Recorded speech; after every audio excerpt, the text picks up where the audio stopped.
Top quality और consistent performance के लिए सिर्फ सिल्वर पंप नाम याद रखना। ಧಾರವಾಡದ ಹೆಬ್ಬಳ್ಳಿ ಜಿಲ್ಲಾ ಪಂಚಾಯತ್ ಬಿಜೆಪಿ ಸದಸ್ಯನಾಗಿದ್ದ ಯೋಗೀಶ್ ಗೌಡ ಕೊಲೆ ಪ್ರಕರಣ ಕಾಂಗ್ರೆಸ್ ಶಾಸಕ ವಿನಯ್ ಕುಲಕರ್ಣಿಗೆ ಮತ್ತೆ ಸಂಕಷ್ಟ ತಂದೊಡ್ಡಿದೆ. ಬೇಲ್ ಮೇಲೆ ಹೊರಗಿದ್ದ ವಿನಯ್ ಮತ್ತೆ ಜೈಲು ಸೇರಲಿದ್ದಾರೆ.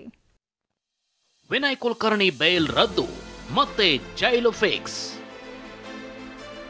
ಯೋಗೀಶ್ ಗೌಡ ಕೊಲೆ ಕೇಸ್ನಲ್ಲಿ ಎಂಎಲ್ಎಗೆ ಸುಪ್ರೀಂ ಶಾಕ್.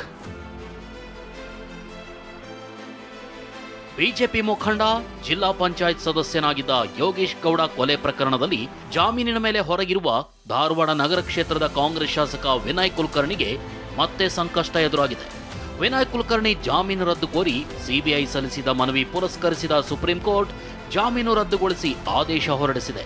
ಅಲ್ಲದೆ ಒಂದು ವಾರದಲ್ಲಿ ಕೋರ್ಟ್ ಮುಂದೆ ಶರಣಾಗಲು ಕಾಂಗ್ರೆಸ್ ಶಾಸಕನಿಗೆ ಸೂಚಿಸಿದೆ.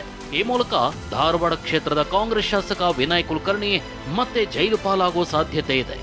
ಸಿಬಿಐದವರು ಸುಪ್ರೀಂ ಕೋರ್ಟ್ಗೆ ಹೋಗಿ ಸರಿಯಾದ ದಾಖಲೆಗಳನ್ನು ಇದನ್ನು ಮಾಡಿದ್ರಿಂದ ಇವತ್ತು ವಿನಯ್ ಕುಲಕರ್ಣಿ ಅವ್ರನ್ನ ಬೇಲ್ ಕ್ಯಾನ್ಸಲ್ ಆಗಿದೆ. ಅದೇ ಪ್ರಕಾರ ಎಲ್ಲ ಸಾಕ್ಷಿಗಳು ಯಾರಿಗೂ ಹೆದರದಂಗೆ ಏನು ಸತ್ಯ ಐತಿ ಆ ಸತ್ಯನ ಸರಿಯಾಗಿ ಹೇಳಿ ನಮ್ಮ ತಮ್ಮನ ಸಾವಿಗೆ ನ್ಯಾಯ ಕೊಡಲಿ ಅನ್ನುವಂಥದ್ದನ್ನು ನಾನು ತಮ್ಮೆಲ್ಲರಿಗೆ ಮನವಿ ಮಾಡ್ಕೊತೀನಿ. ಸಾಕ್ಷಿಗಳಿಗೆ 1 ಲಕ್ಷ ಆಮಿಷ ಆರೋಪ.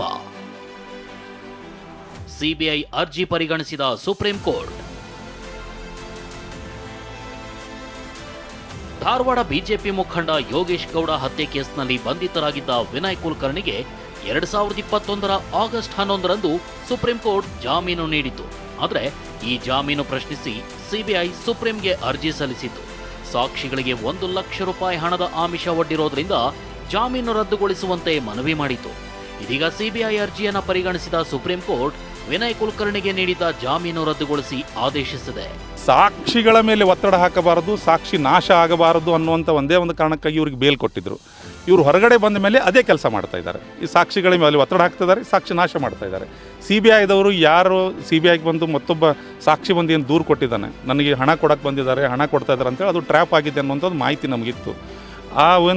ಅದರ ಪ್ರಕಾರ 1 ಲಕ್ಷ ರೂಪಾಯಿ ಕೂಡ ಸೀಸ್ ಆಗಿದೆ. ಆ ಬೇಸ್ ಮೇಲೆ ಇವರು ಬೇಲ್ ಕ್ಯಾನ್ಸಲ್ ಆಗಿದೆ. 2016ರ ಜೂನ್ 15ರಂದು ಧಾರವಾಡದಲ್ಲಿ ಯೋಗೀಶ್ ಗೌಡರ ಹತ್ಯೆ ನಡೆದಿತ್ತು. ಪ್ರಕರಣ ನಡೆದ ಸಮಯದಲ್ಲಿ ವಿನಯ್ ಕುಲಕರ್ಣಿ ಜಿಲ್ಲಾ ಉಸ್ತುವಾರಿ ಸಚಿವರಾಗಿದ್ದರು. ರಾಜಕೀಯ ದ್ವೇಷ ಹಾಗೂ ಏಳಿಗೆ ಸಹಿಸಲಾರದೆ ಯೋಗೀಶ್ ಗೌಡರನ್ನ ಹತ್ಯೆ ಮಾಡಿಸಿರೋ ಆರೋಪ ವಿನಯ್ ಕುಲಕರ್ಣಿ ವಿರುದ್ಧ ಕೇಳಿಬಂದಿತ್ತು.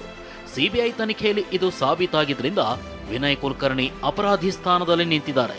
ಜೈಲು ಸೇರುವ ಸಂಕಷ್ಟಕ್ಕೆ ಸಿಲುಕಿದ್ದಾರೆ. Narasimhamurthy patty, TV9 Dharwad.